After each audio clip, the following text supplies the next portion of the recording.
They say miracles happen when you least expect them. For Father Plácido, a miracle arrived in the middle of the night in the form of a secret visitor with a bleeding hand. Stay tuned to hear the story.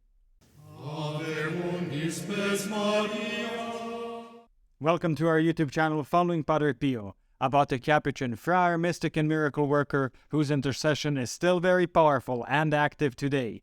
We publish videos and shorts 5 days a week, so follow us to find out more about the life of this fascinating saint, and you will be amazed at what Padre Pio can do for you, a family member, or a friend. Today's story takes us back to 1957, to the miraculous healing of Father Plácido, who was a close friend and classmate of Padre Pio during their time at the Capuchin novitiate.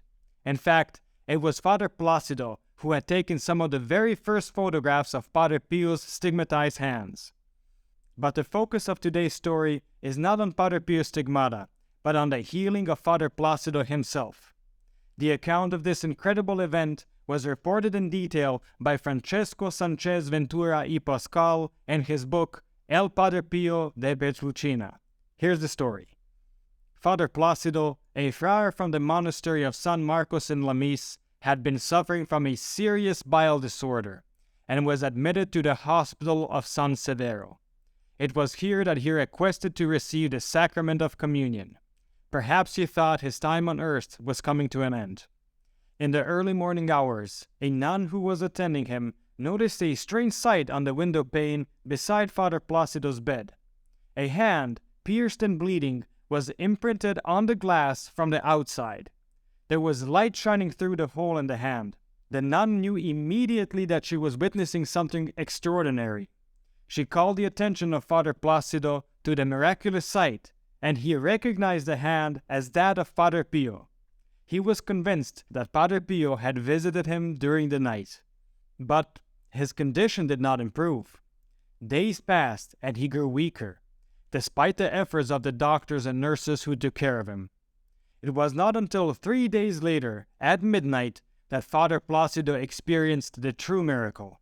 He was feeling very ill when he saw Padre Pio appear before him, serene and smiling, just as he had seen him many times before. Father Plácido wanted to greet him, but Padre Pio raised his hand and said to him, "Stay calm, you will not die." Padre Pio repeated the gesture, forbidding Father Plácido from speaking, and then disappeared. The event left him filled with wonder, and he was unable to sleep for the remainder of the night. Despite the medical staff's protests and warnings, Father Plácido, feeling completely restored and strengthened, dressed at dawn and made his way back to the convent.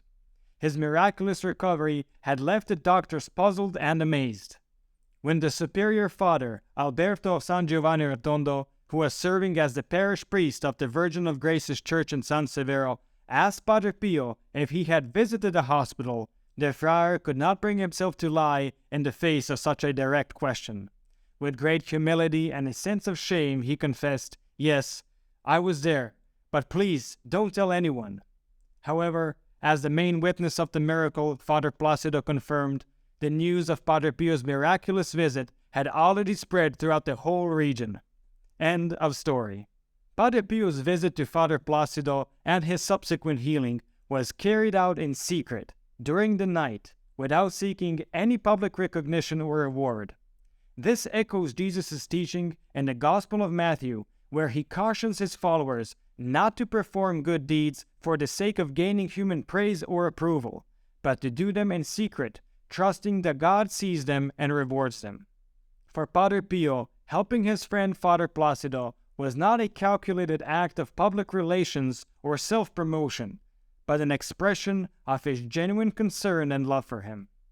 By helping Father Plácido in secret, Padre Pio exemplified the kind of love and compassion Jesus taught his disciples to practice. He didn't seek to be noticed or celebrated, but simply to relieve his friend's suffering.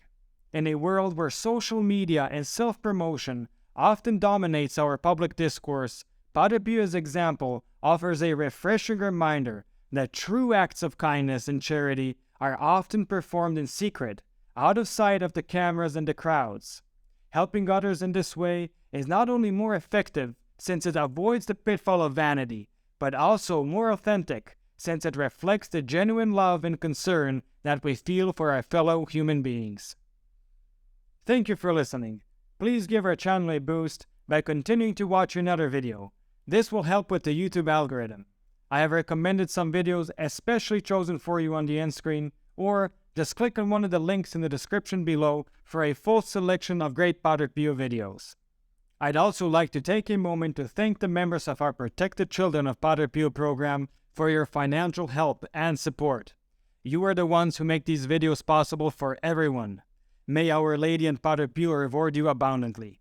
If you're not yet a member of the special program that has both spiritual and material benefits, but would like to be, then just click the link in the description below to find out more. And don't forget to enroll your Mass intentions for next Friday's Padre Pio Holy Mass. You will find the link in the description below. And stay tuned for the next video on the life of Padre Pio.